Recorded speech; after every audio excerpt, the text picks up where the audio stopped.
Welcome back to a Monetary Policy Special. I have been speaking about Reserve Bank's surprise pause to some of the veterans from the market. Desh Kara, RBI Chairman, B. Prasanna, the Head of Treasury and Global Markets at ICICI, Chief Economist of City India, Savinan Chakrabarti, and Mridul Sagar, former ED and member of the RBI's MPC and now a Professor of Economics at IIM Kozhikode.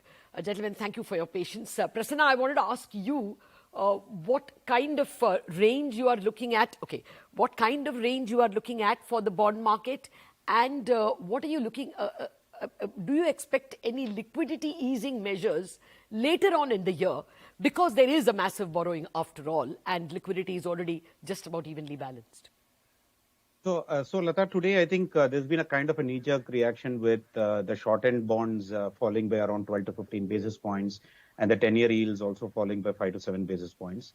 But I think the way it's going to happen is that since the rate view is getting more benign than what it was earlier, the short end will continue to perform better. We may probably see the 5-year even going down to 7% or maybe even below. But since the borrowing program is heavy, I don't think the long end deals are going to react as much. So we will see a bullish steepening kind of a thing playing out as far as the US or the Indian yield curve is concerned. What is the other question, Lata? Rupee, I mean, how do you see the currency as well react? So I think you have also discussed it quite at length in your various shows. Clearly, the view on the current account deficit, as far as India is concerned, has got substantially better, and we are now most of us are kind of expecting less than 2% of GDP.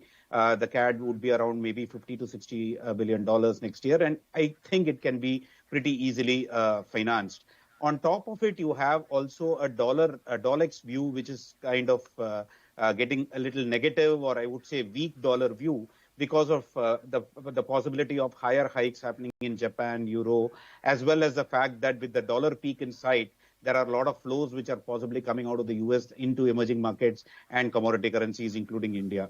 So I think what all this means is that there is a benign view on the rupee going forward. So the RER, by the way, is a very comfortable 99, down from around 105 6 months ago. So from all that perspective, I think the view on the rupee is quite positive. Now, the only, I should say, doubt is whether RBI will actually let the market forces operate to let the INR appreciate. I mean, left on its own, it can possibly even touch 80 half. But I'm not sure whether the RBI would really want it to go all the way to that level. They will probably want to, keep intervening and recouping the reserves that they probably lost. They have recouped a lot of it, but I guess some of it they would probably going to recoup it as well as we go forward. Oh, absolutely, and perhaps even keep the edge for our now burgeoning services exports.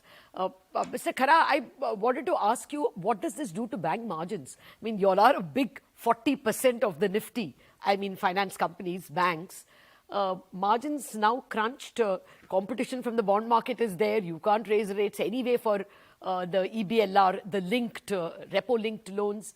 And immediate liquidity is tight. You have to pay more for deposits. Well, Lata, I think much of it will be the play which we'll get to see in the how it unfolds in the days to come. But yes, of course, I don't think so that margins will get into compression immediately, because we have always seen that when it comes to deposit liabilities, recalibration of the interest rate in case of liability, it is with a lag, and with a substantial lag.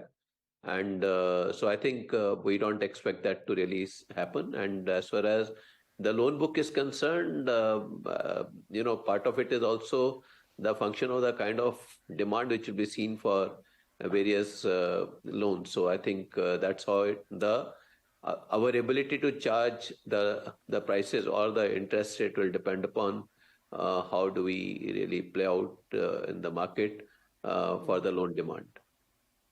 Okay. All right. Perhaps not immediately, but it does look like if the Reserve Bank is in for a long pause and liquidity is tight, then maybe the best of margins is behind us. Savinan, what do you think about liquidity? There is this massive borrowing program, and we are not going to get perhaps the same help from mutual funds and insurance companies, given the tax changes. Do you think we should perhaps bake in even a CRR cut second half? So, Lata, the issue is that from a durable liquidity perspective, we are already back to where we were pre-COVID, even below that. So the entire withdrawal of accommodation from a liquidity perspective is already done.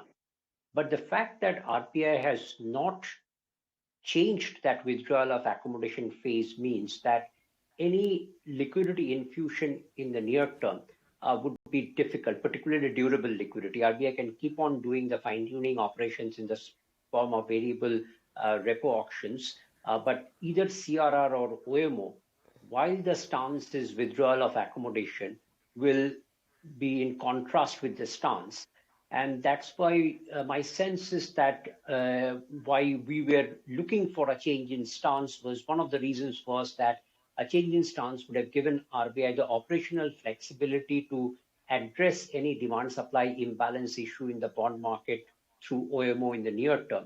But if for some reason RBI believes that that is not a major problem in the near term, then maybe these two things can happen together, where there will be a change in stance and followed by the CRR cut or an OMO. Okay. Well, maybe the Reserve Bank wants to achieve through monetary tightening, actually liquidity tightening, but not wanting to hike rates, and that it delivers on its inflation targeting goal as well. A little confusing, but that could be the thinking behind this. Mridul, out of time, but I must ask you this question. Do you think they let the rupee appreciate? Or will there be a worry that exporters will now not want to convert into rupees because there isn't so much by way of an interest rate gain? And there is, the dollar interest rates are not too bad. So how will the Reserve Bank think about the rupee? Will they let it appreciate? I think there's some little I mean, if we are talking of global spillovers and global outflows, then you can't have rupee appreciate. I don't think that would be the objective of RBI to fight inflation by appreciating the rupee. So that's ruled out. Okay, ruled out. That's very important as a takeaway for businessmen as well as for traders, that rupee appreciation deliberately allowed by RBI will be ruled out. Well, that answers a lot of questions. Thank you very much, gentlemen. I'm unfortunately out of time, but that helps us understand the monetary situation much better. There is going to be pressure on margins. There will be pressure on liquidity. But for the moment, it looks like the Reserve Bank will keep its inflation fighting mandate on, maybe not with hikes, but by keeping a control over liquidity and maintaining the stance as withdrawal of accommodation. Thank you very much, Prasanna, Samiran, Mridul and Mr. Khara.